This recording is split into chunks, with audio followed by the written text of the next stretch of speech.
Hey everyone, we are going to do the upper extremity today. Okay, so let's just start by an overview of the anatomy that we're going to be talking about today, starting with the scapulae, right? So this is an anterior view of the scapulae, and I can tell that because of the way that the clavicle comes around in front. And this is a posterior view on the right side. And I know that because this little spine of the scapula makes it clear that that's the posterior side of the scapula. So you're getting a front and a back view that kind of like hooks in together like a puzzle. So basic anatomy overview, we've got the clavicle as it comes and connects to this front part of our body. Then the scapula is connected to that a little bit on the back at the acromion joint. Then we have the glenohumeral joint, which is what we call the shoulder joint, your humerus bone, your radius and ulna. And we've already talked about this on previous tests, but again, just to say again, your ulna is always in line with your pinky finger. And then the radius radiates around as you pronate and supinate that lower arm. Then just like in the feet, how the feet have tarsals, metatarsals, and phalanges, we have carpals in the hand, metacarpals, and phalanges, which is the same as your toes.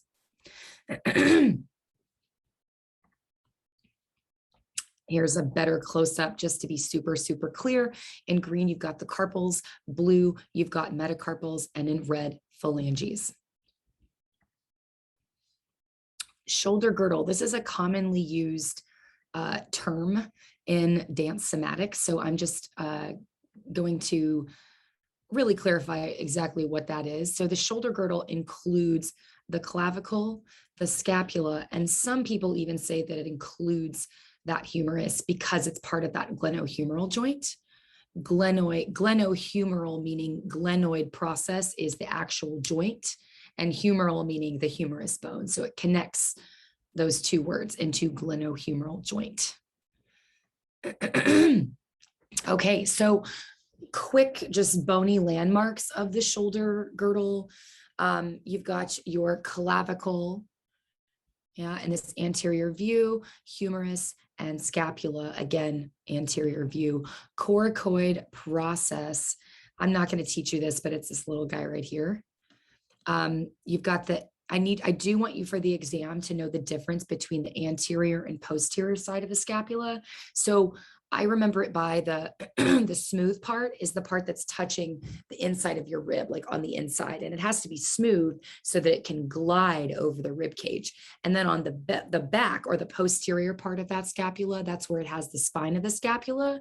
And then your rotator cuff muscles go in between that bony landmark on the scapula. This will not be on your tests, but just to give you the vocabulary of the scapula, you've got the lateral, you've got the medial and superior borders of the scapula. Sternoclavicular joint is where this clavicle connects to your sternum, and you can actually feel this on yourself. It's these two little things right here that connects to your sternum. And this is actually a pressure point for those of you interested in that. And glenohumeral joint is the actual, this part of the shoulder joint where it's moving and has all that range of motion, or right here in this glenoid process area. Another viewpoint, yeah, so you've got anterior view. Again, I know that because it's smooth on the inside. Then this is a lateral edge. So you're seeing it from, like, if the camera were looking at me, you'd see this part of my scapula. And then a posterior view with this spine of the scapula there. That's all you really need to know is like the posterior versus anterior views. I'm not going to test you on the side views. Glenohumeral joint or glenoid labrum. This connects the humerus bone to the torso, and it's similar to the labrum in the hip. It deepens the shoulder socket, it creates joint stability, and it also reduces joint stress and friction. Glenohumeral joint. Here's what you need to know. If you're talking about one scapula, it's scapula. If you're talking about more than one scapula, it's scapulae. And if you go to the doctor about this, they often interchange them as if they're interchangeable, but they're not. Scapulae is two scapulae. Scapula is singular, like vertebrae and vertebra that we talked about in our previous classes. Scapular range of motion. Yeah, I'm not too picky on this for the exam, but just so that you know it, you need to know about elevation and depression of it just going straight up and down, protraction and retraction. So for example, if we're holding our arm in second and we're winging our scapula, and that little, that point of the scapula there is sticking out, that's retraction. And then upward and downward rotation. So as I'm taking my arm from fifth to second, there's a rotation of the scapulae going this way and then coming back in. So there's a ton of range of motion in these scapulae. So protraction again is this, if she's in a plank here, the scapulae are sticking out. If I retract them, I'm putting them back on my back of my rib cage so that they're flush with the rib cage against the back of that rib cage. And when you're doing a push-up, when you're planking, you really want to think about those scapulae being in retracted right up next to that posterior rib cage. Sternoclavicular joint.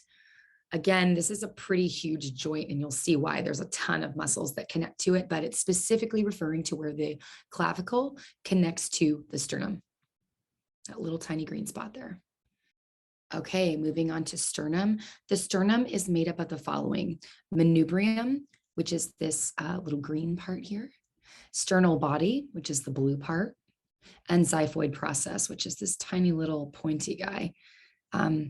Your sternum stabilizes the rib cage because the ribs connect to it, and it makes a really, really strong support system for all your internal organs. Yeah, you can actually palpate the xiphoid process. It's really pointy. If you go kind of right beneath here, and you can feel where your ribs connect up here, and then there's a little pointy part right there, and that's your xiphoid process.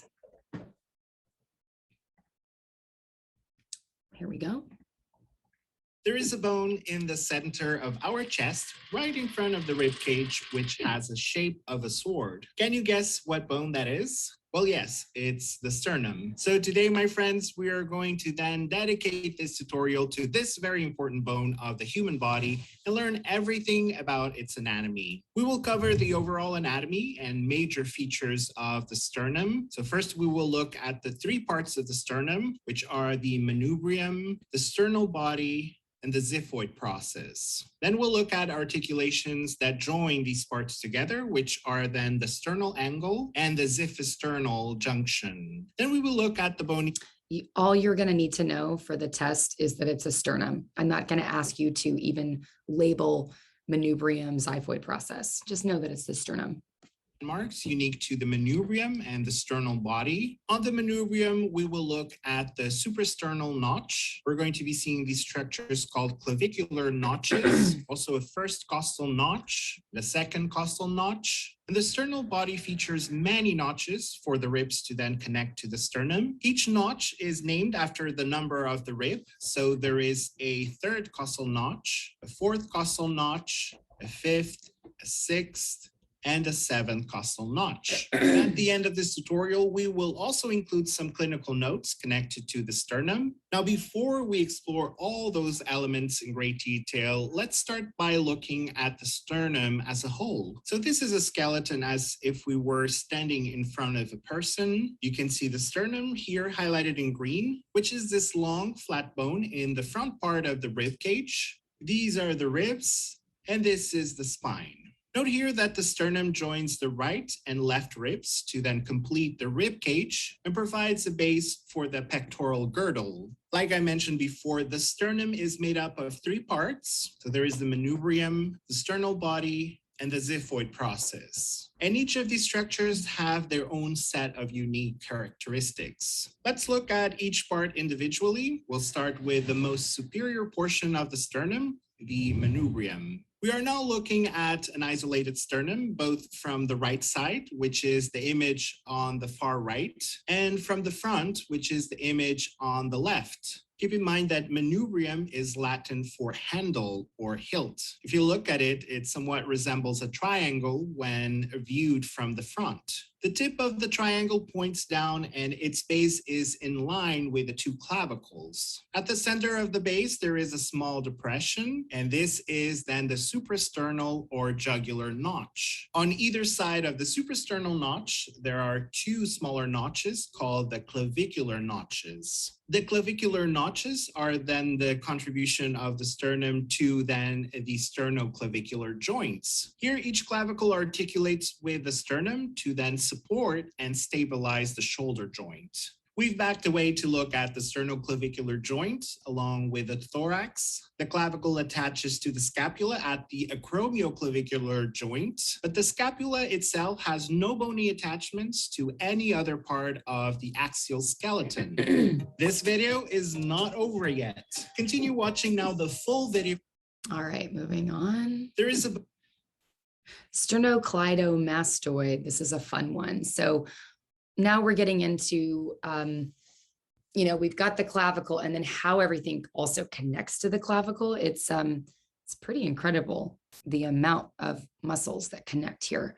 So the sternocleidomastoid helps with rotation of the head, and it's a huge helper in neck flexion or looking down. It also supports our breathing, noting the way it kind of goes here and then up and around. It's a really cool muscle attaching all the way up at the back part of our skull.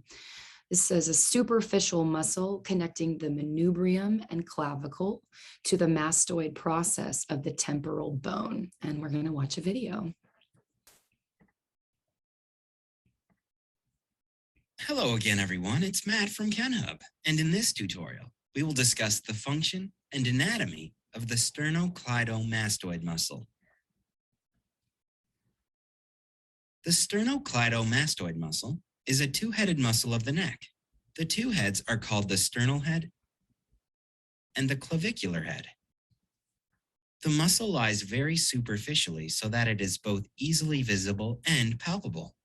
The carotid pulse may be felt in the middle third of the front edge.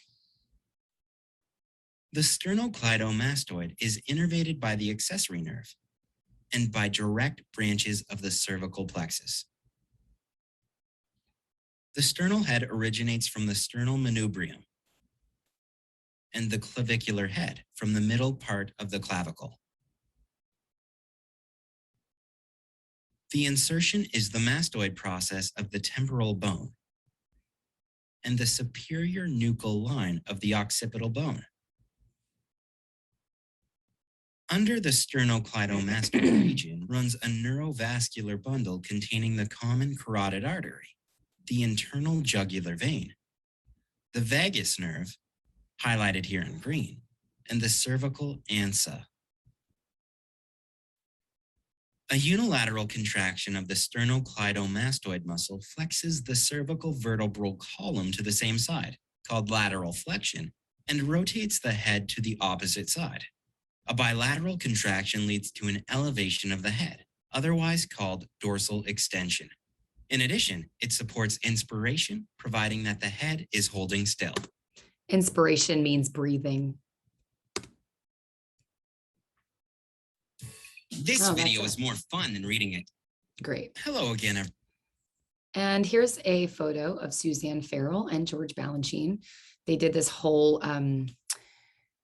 ad campaign for his ballet Jewels, where all the dancers wore these like billions of dollars worth of jewelry. And here you can see Suzanne Farrell's sternocleidomastoid. Scalene muscles. There are 3 scalene muscles. There's an anterior, middle, and posterior. They aid in respiration, which is breathing. And just generally, they aid in movement and support of the neck. They do all have individual actions associated with them, but not necessary to know for the purpose of this class. And for the exam, I'm just going to ask you to identify all these muscles. Yeah, you don't have to know the action. Getting into posterior scapula anatomy, we're going to start with rotator cuff muscles. These are super important as dancers. We generally don't know what they are until they get injured. So I give you the acronym SITS, which stands for supraspinatus, infra, which means within, infraspinatus, teres minor, and subscap or subscapularis. Supraspinatus means supra meaning above. So right here we have a posterior view of a right scapula. Yeah. So this attaches above the spine of the scapula and runs laterally to the top of the humerus bone. So it's going like here to here. You can actually palpate it if you find the spine of the scapula. It's this little hard pointy part back here. It's like a hard flat area.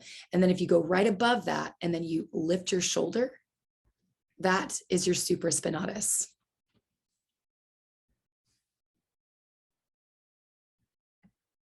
Infraspinatus, infra meaning, infra means below, and I think it also means within. Infra in this context meaning below, it's aiding with shoulder external rotation. And it's, again, you can palpate here, you find that spine of the scapula and then this part below. And if I take my arm out and I rotate it this way, I can feel it moving. It's a pretty big muscle. Again, we have a posterior view. So this is under supraspinatus, and this is also shoulder external rotation. Yeah. So you can feel this muscle move as I take my arm from fifth and second. And then there's subscapularis. So this one's pretty crazy. It's kind of confusing actually if you're not used to the shoulder so much. So this is actually an anterior view of the scapula, and I can tell because again, this clavicle is always in front. Yeah. So this is kind of crazy. It goes from that anterior portion of the scapula and it kind of spirals, snakes through to that anterior glenohumeral joint on the head of the humerus bone. And this is responsible for shoulder internal rotation. So like an arabesque, if you have your arm out here and you put your other hand here and you press down with this hand, you can actually feel all that engaging. And there's a lot of muscles in there too, but it's connected. It's definitely connected as you're pressing down or even towards the midline in that arabesque line with that arm. Rotator cuff muscles, here we go. The shoulder joint is the most flexible joint in the human body, allowing us to engage in a variety of activities such as swimming, tennis, and gymnastics. However, increased mobility means decreased joint stability and makes the shoulder joint particularly susceptible to dislocation. We have various ways of reducing the risk of dislocation of the shoulder joint, one of which is through the muscles that we're going to be talking about today, the muscles of the rotator cuff. Before we begin, I'd like to give you a quick overview of what we're going to be talking about in this tutorial. So firstly, we're going to be looking at the bones that make up the shoulder joint as they form the bony framework that our muscles attach to. And then I'll give you a little introduction to the muscles of the rotator cuff as a whole before we go on to look at each muscle individually, discussing their origin, insertion, function, and innervation. And finally, we'll conclude our tutorial with some clinical notes about dislocation of the shoulder joint. Okay, so let's get started with the bones of the shoulder joint. So as I mentioned earlier, the shoulder joint is the most mobile joint in the human body. And this is down to the fact that it's a synovial ball and socket joint, which we can see here from an anterior perspective.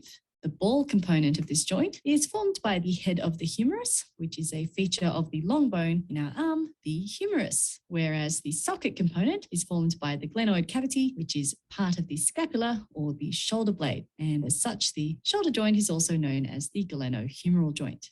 Okay, now that we're familiar with the bony framework that our muscles attach to, let's move on and have a look at the muscles of the rotator cuff. So before we get on to the details, let's orientate ourselves. And here we have our lovely Ken Hub volunteer. Let's call her Annie. And we can see her from both a posterior perspective and an anterior perspective. So if we remove Annie's skin, connective tissue, neurovasculature, and some surrounding musculature, thank you, Annie, we can see her rotator cuff muscles. Posteriorly, we have the supraspinatus, the infraspinatus, and the teres minor, and anteriorly, we have the subscapularis. So now we're going to get Annie to stand side on for us, and we're going to remove some of the surrounding soft tissues and the humerus. And here we can see all 4 rotator cuff muscles. And again, we can see the supraspinatus, the infraspinatus, and the teres minor posteriorly, and we have the subscapularis anteriorly. A useful tool to help you remember the muscles of the rotator cuff is the phrase, the head of the humerus sits in the glenoid cavity, with sits being a handy little mnemonic for you to use here, with S standing for supraspinatus, I standing for infraspinatus, T standing for teres minor, and S standing for subscapularis. Okay, so now that we know what we're looking at, let me give you some information about these muscles as a whole.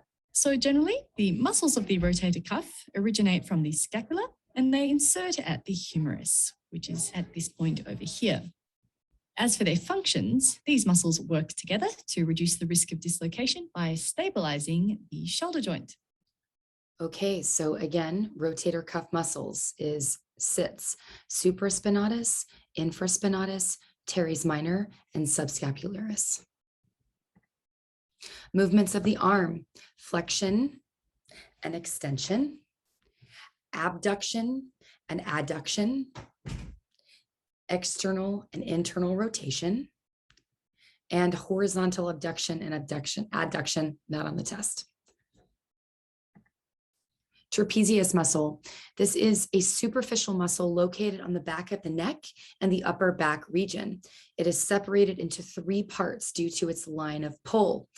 Generally, it assists in movement of the scapulae and also stabilization of the scapulae. And just noticing the way it's separated into 3 parts, the yellow part being the upper fibers, the blue part across the back being the middle fibers, and then the lower fibers, you can see how they kind of go down into that V in the back. So if you think about pulling your scapulae together and down, you're activating your trapezius muscle. Here's another just visual, slightly different. Again, just noticing the way that the muscle has different directions in which it's pulled. That's why it's separated into those 3 sections. And you can see how it's here at the top of the shoulder joint and goes all the way down to this guy here. Levator Scapulae. So this is a small muscle that runs deep to the trapezius, meaning it is under the trapezius. Not on the test, but it is part of scapular elevation, downward rotation, and adduction, meaning it's going here into here. And its attachments are C1 through C4 through the medial border of the scapula. Rhomboids, there are 2 types of rhomboids, minor and major. These are underneath or deep to the trapezius muscle. They are responsible for scapular elevation, adduction, and downward rotation. It attaches at cervical spine 7 through thoracic curve 5, medial border of the scapula downward. So it's making this from the scapula, from the spine, and making this downward motion.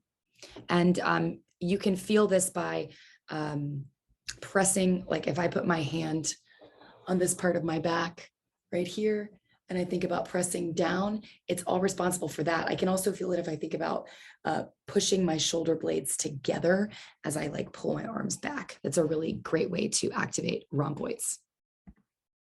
Serratus Anterior. This is responsible for scapular abduction, upward rotation, and depression. It's named for its serrated or sawtooth attachments on the rib cage. The posterior aspect, meaning the part that kind of runs on either side of that spine, runs deep to the scapula, meaning it's underneath the scapula. So the scapula is actually, you have the scapula, the anterior part of the scapula, then you have subscapularis, which is on the anterior surface of that scapula and then snakes around to that anterior humerus bone. And then you have serratus anterior, which is in between, right? The rib cage and that subscapularis. It's really cool. So this muscle is key in pushing movement. So if you're doing push-ups, for example, you're using serratus anterior. Also, if you're really holding your arms from your back, your serratus anterior is engaged. Pec major, this is a really big muscle. It's pretty easy to palpate and feel. It's a large superficial muscle located on the chest and most of the front wall of your armpit. So going into this arabesque line, I'm putting my hand like right here. Yeah, I can, if I press down, that's also my pec major and pec minor underneath that, which we'll get to in a second. It's a fan-shaped muscle. You can see the way it's at this humerus and then it twists and then it unravels and then it connects at the sternoclavicular area. Yeah, and onto those open floating ribs. Actions include shoulder flexion, right? Extension, internal rotation, and adduction. So all of that. And also if you're doing, one way to activate this muscle is to do wide stance push-ups. You can feel it really, really clearly in a wide stance push-up. Pec minor. So on the left, the big muscle is pec major, and then underneath or deep to pec major, you have pec minor, these three little fibers here that attach directly onto the ribs. This is a small muscle located in the upper area of the chest, deep to pec major. There's controversy over its actions, but you do need to know that it does exist and dancers use it all the time. And it attaches on the coracoid process, which is that little beak-shaped aspect of that shoulder girdle. Another photo of it, just for clarity. Your deltoid muscle goes on top or superficial to that rotator cuff. Yeah, so you've got all the muscles on your rotator cuff here, plus subscap coming from anterior scapulae into that anterior humerus, and then your delts run on top of that, superficial. This is a really great lateral view because it shows you where the different attachments are for all three deltoids. You've got the anterior delt, which is the front. You've got the lateral delt, which is the green one that goes lateral. And then you've got the posterior delt, which goes here. So one really easy way to isolate these three muscles is if you take a weight in your hand and you lift the weight here. This is activating anterior delt. Here is lateral delt. If you go a little bit back, you're activating posterior delt. It's a really easy way to isolate those muscles. This muscle group is responsible for shoulder flexion, right? Internal rotation, abduction, extension, and external rotation. So basically the delts are doing everything. They're super connected. It's a superficial muscle that forms the round contour of the shoulder, and it attaches about halfway down the humerus bone. Latissimus dorsi. This is the broadest muscle of the back. And we've already learned about trapezius pictured here in relationship to the latissimus dorsi, but you can see how the trapezius kind of goes over it. There's like an overlap of trapezius here, and then latissimus dorsi is kind of snaking around in the back. This is responsible for, the latissimus dorsi is responsible for shoulder extension, adduction, and internal rotation. It's also a big arabesque muscle, as is the lower fiber section of the trapezius and middle fiber, arguably. Intercostal muscles, we've already learned this one from way back when. This is several groups of muscles that run in between the ribs. If you have a rib dislocation, or if you, I had a student like get kicked in the ribs teaching recently, and all of her intercostal muscles where she was kicked were really, really sore and tight. You'll feel it when you injure it. If you injure it, hopefully you don't. This helps form the chest wall, right? So it's inside of those ribs, and it supports all those internal organs. And it's involved in the expansion and contraction of the thorax, which is this part of your rib cage, which aids in breathing. Suboccipital muscles. These are some of my favorite muscles, so they're definitely going to be on the test. You do not need to know the individual ones, but there are different, like the orange ones, the blue ones, the green ones, and the red ones all have separate names. But what I care about for the purpose of this class that you understand that there is a huge superficial group of muscles called the suboccipital muscles that make up the upper part of the skull and attach to that C1. Yeah. So these are small muscles located on the back of the head. They are responsible for all movements of the head. They also stabilize the skull. They can cause headaches if they are too tight. So what I'd like you to do is just for yourself, put my hair up here, noting that a lot of people think the neck ends like right here, but actually the suboccipital muscles go about 1.5 inches to 2 inches all the way up into your hairline, depending on where your hairline is. But if I press into that part of my skull, kind of hurts, kind of feels like I'm releasing some tension back there. And if I massage that part of my neck, it does release a ton of tension. So you can, if you're ever having a headache, one thing you can do is hang upside down, which just gets a little bit more blood down to the brain. And secondly, you can massage these muscles to just kind of try to release some tension on that. Hello everyone, this is João from Ken Hub and welcome to another anatomy tutorial where this time we're going to be talking about a group of 4 muscles that are known as the suboccipital muscles, which you can see now on the image. We're looking at a posterior view of the neck and also your head, of course, you see here. And this is where the suboccipital muscles are located, just below this bone here, which is known as the occipital bone, hence the name suboccipital muscles. So in anatomy, you try to keep things very simple.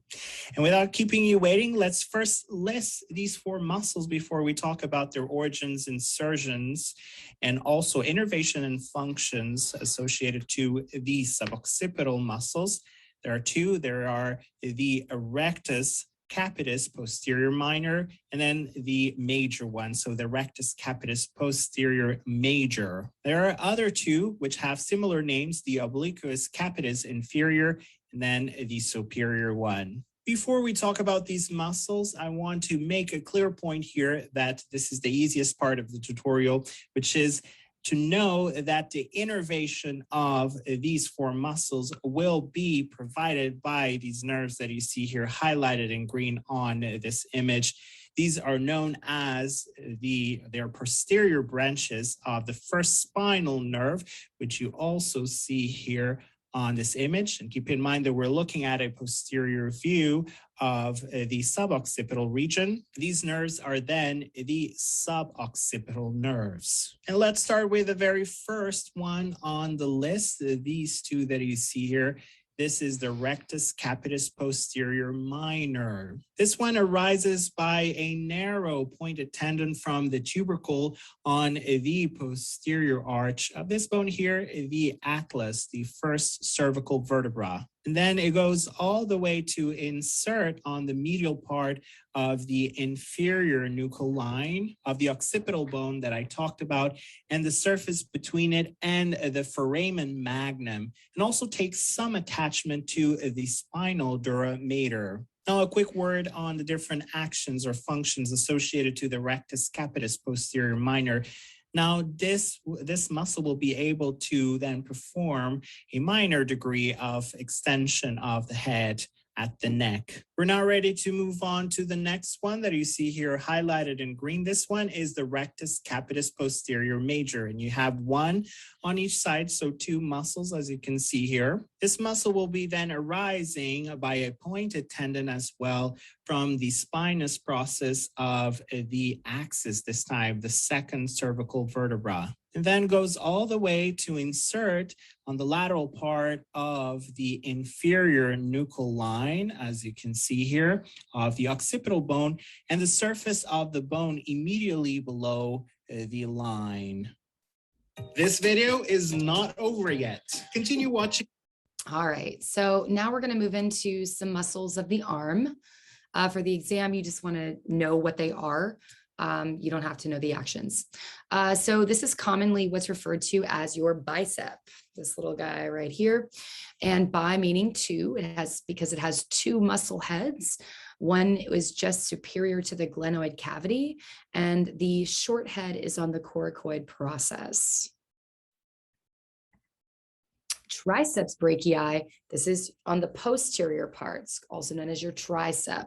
Actions include extension of the elbow and extension of the shoulder. And it's called triceps brachii because it has 3 heads to that muscle. So on this superior lateral side of the scapula, posterior humerus on the superior end of it, and then a little bit inferior on that humerus as well. Video on triceps brachii. Hey everyone, this is Matt from KenHub, and welcome to this quick video tutorial. Today, I am going to talk with you about the triceps brachii muscle, specifically its origin, insertion, and innervation.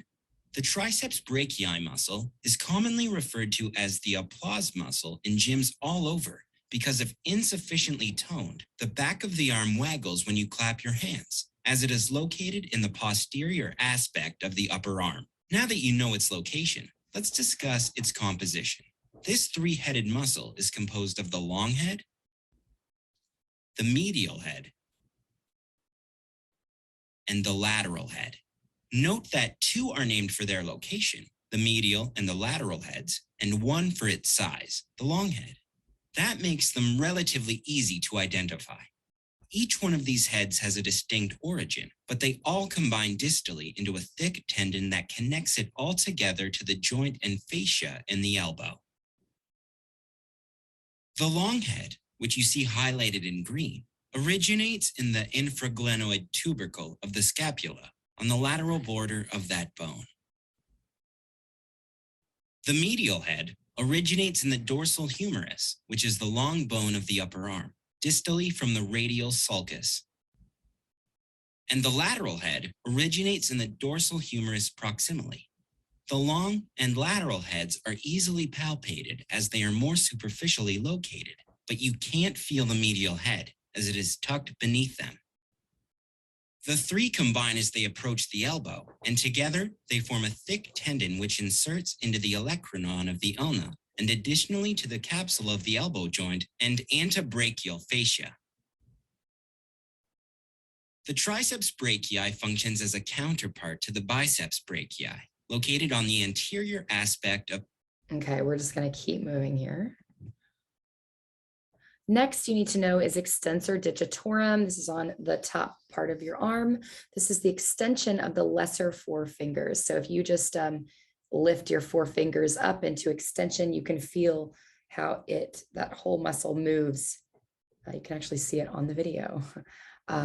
Yeah, so you can feel it yourself. In musicians, like pianists, for example, this gets really, really tight, and you can actually, just like any tendon or muscle, you can get tendonitis there, and it can be very, very painful.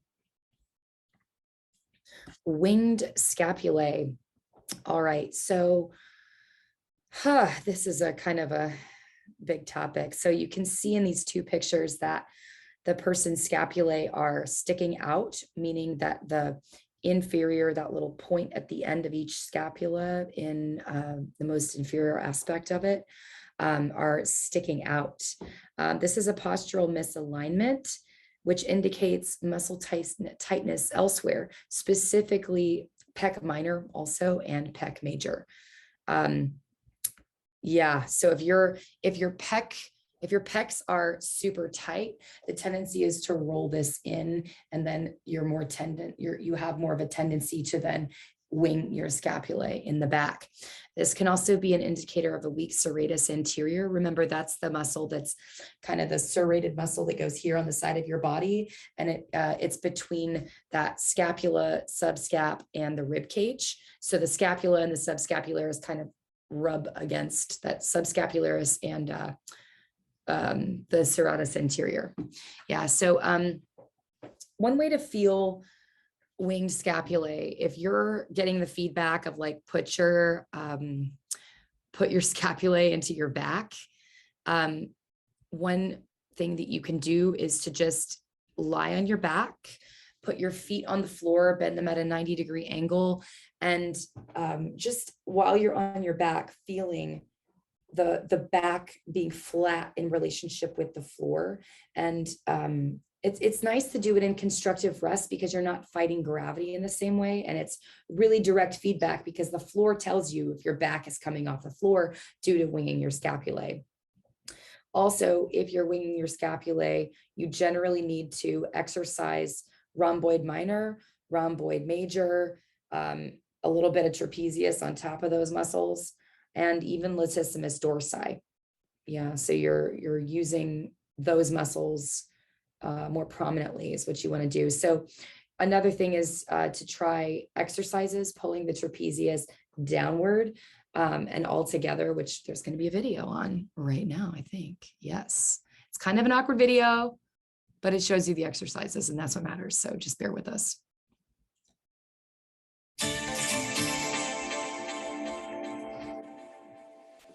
This exercise is called scapular retraction, or better known as shoulder blade squeezes. So what you want to do is you want to squeeze your shoulder blades together so that you're really engaging your rhomboid muscles and your middle trapezius. You never want to take it to the point where you're having pain in the front of the shoulder.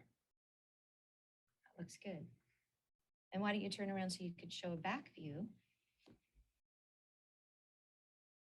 Good.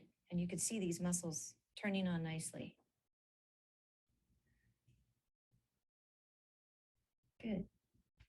You can also do the scapular retraction or the shoulder blade squeeze with some resistance. So you could put a knot in the center of TheraBand, put it inside a doorway and shut the door, and then you have the two ends come out. You grab onto the two ends, and then you try to do that simple shoulder blade squeeze. That's it. So it's not a big motion. That's it. If you have any discomfort in that position, you can also do this with your arms more down by your side.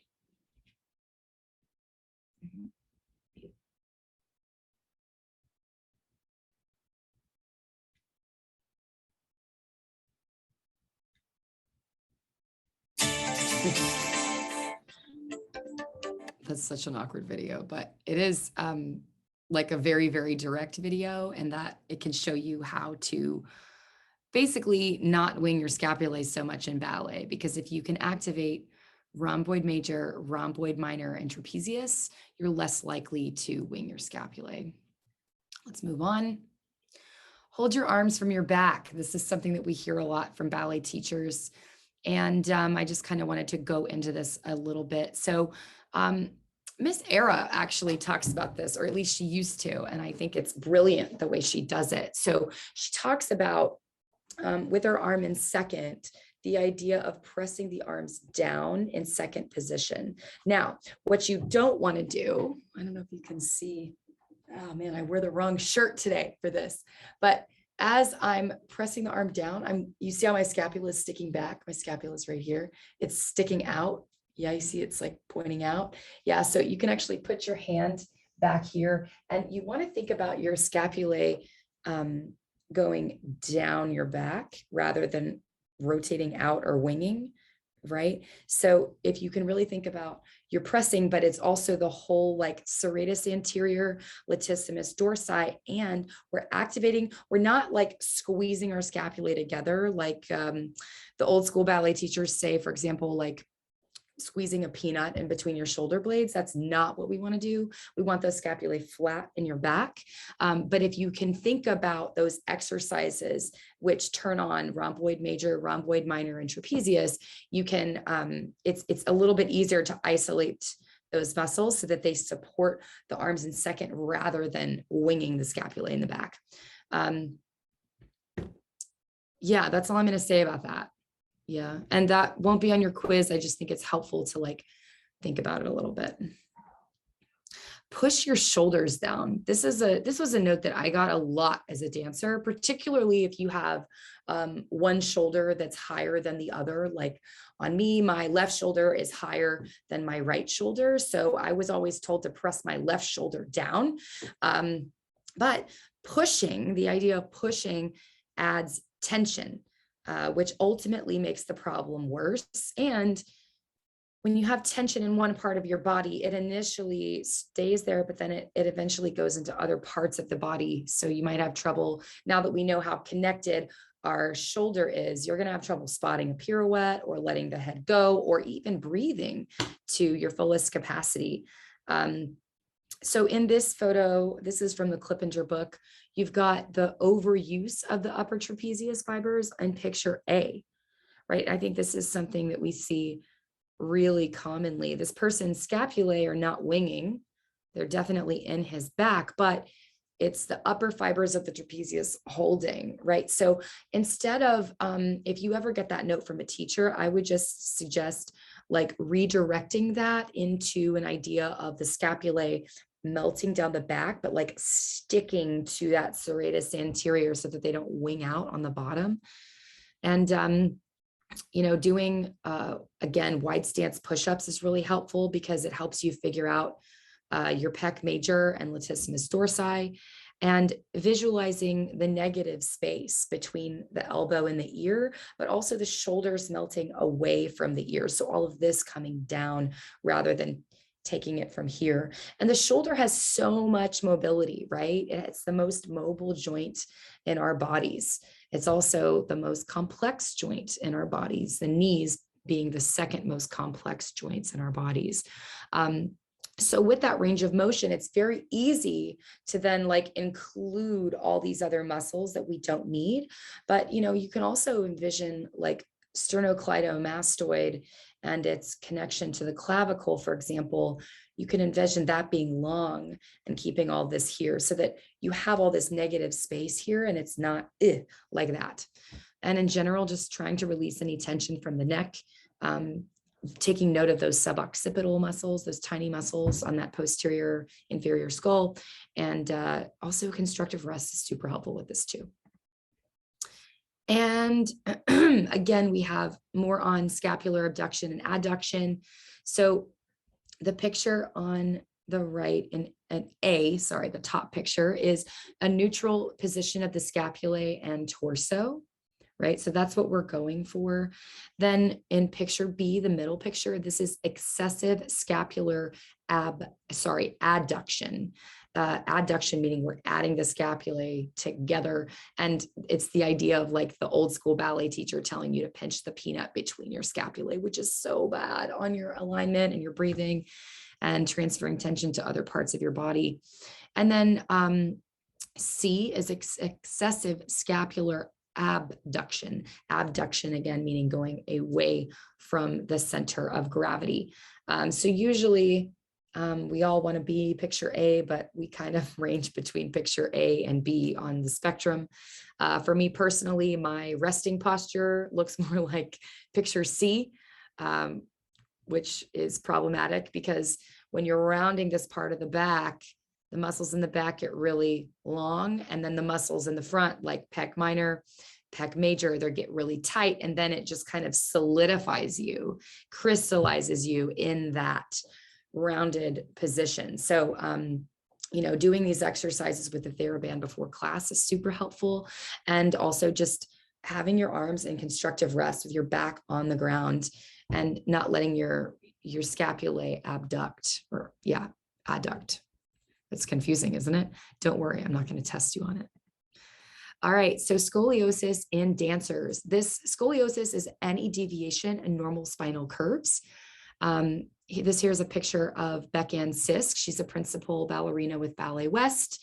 And there's a lot of dancers with scoliosis because dance is actually a good medium for people with scoliosis, specifically ballet, because ballet focuses on both sides of the body being as equal as possible.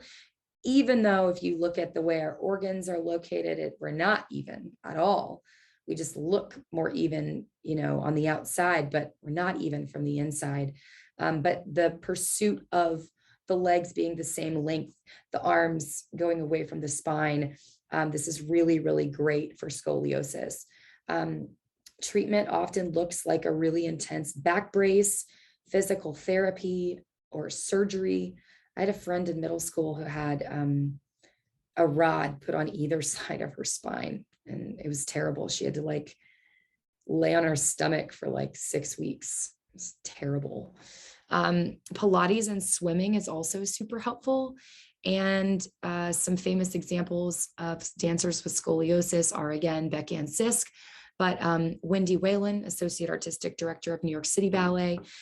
If you haven't seen her, Wendy Whalen's documentary, Restless Creature, you should really check it out. Wendy Whalen talks about her scoliosis a little bit in her documentary. She also undergoes a hip surgery. I think it was for a labral tear, but I can't remember. Or was it a hip replacement? I can't remember. If you're interested, go watch Restless Creature. It's great. And then Paige Frazier, she's the founder of the Paige Frazier Foundation, called Bent But Not Broken, which was established in 2017 to bring more awareness to not just scoliosis, but able-bodied dancers and what that means for dancers. So here's, I pulled this article from Dance Teacher Magazine. Let me move my little thing so I can read here. How to spot and train dancers with scoliosis. You can just Google this if you're interested in reading it more in depth, but I'm going to read this for you now. And these are quotes from the article directly. Scoliosis is a condition in which the spine, when viewed from the back, has one or more curves. Now, granted, there are naturally these curves of the spine, which you've already learned about, but we're talking about curves that deviate from what is considered normal or anatomically expected or correct. The vertebrae are abnormally rotated, which creates twisting and more prominent visibility of the rib cage on one side, and it is most commonly seen in adolescents ages 10 and older. Most cases cannot be reversed, but they can be controlled. For example, Paige Frazier, who despite suffering from severe scoliosis has thrived as a dancer. Dance teachers can play an essential role in spotting the condition at an early age.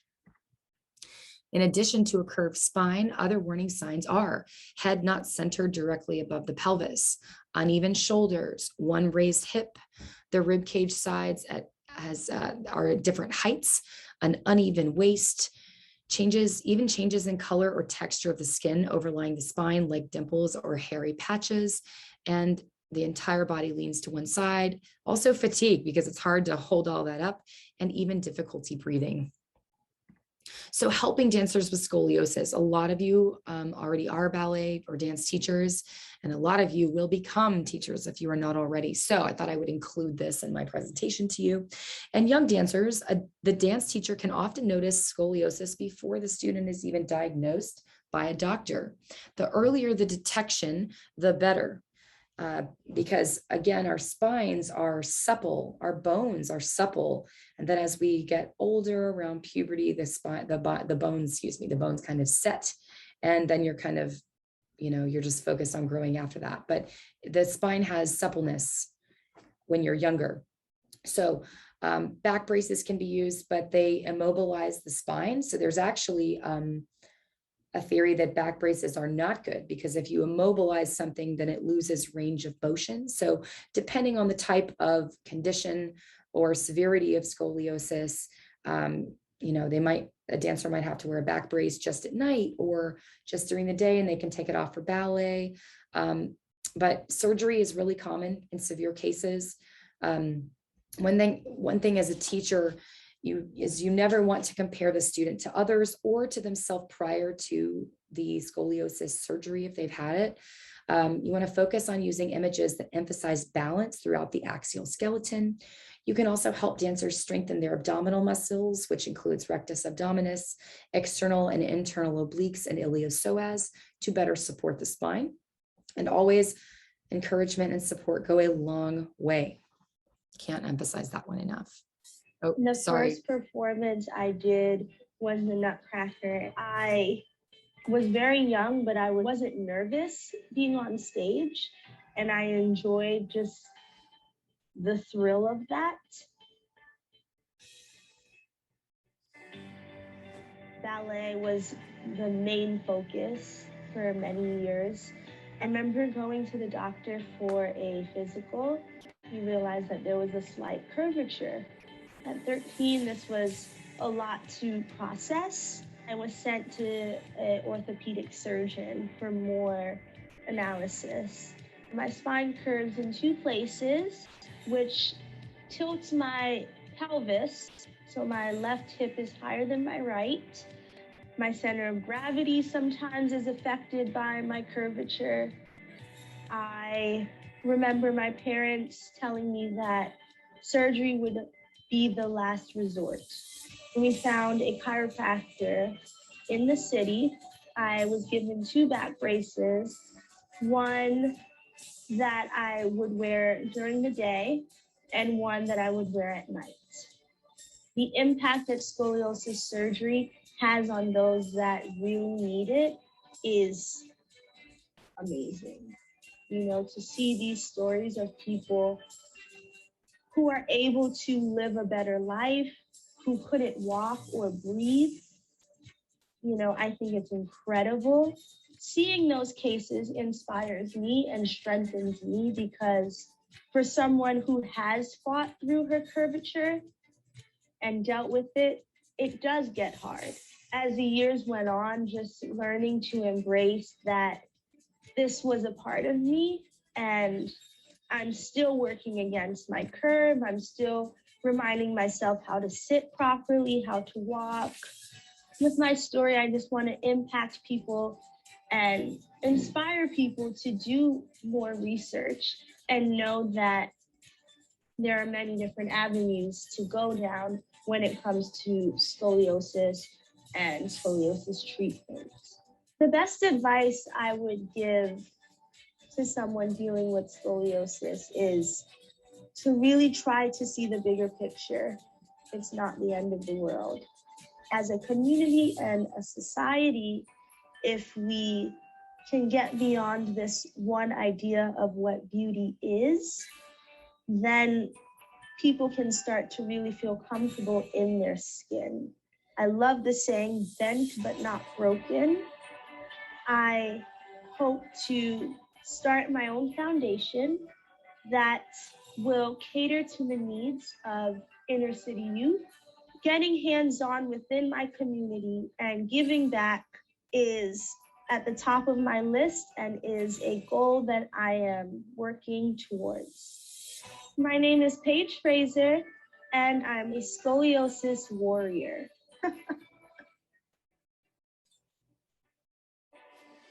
All right. So we're almost done. Injuries of the upper extremity in dance. We've already done this one, shoulder dislocation, but now that you have the anatomy background, we're just going to go over it. The shoulder is the most frequently dislocated joint in the body due to its mobility and instability. What it looks like is this picture on the right that looks a hot mess, is a flattened deltoid area because it's pulled out of that socket. Ooh, terrible.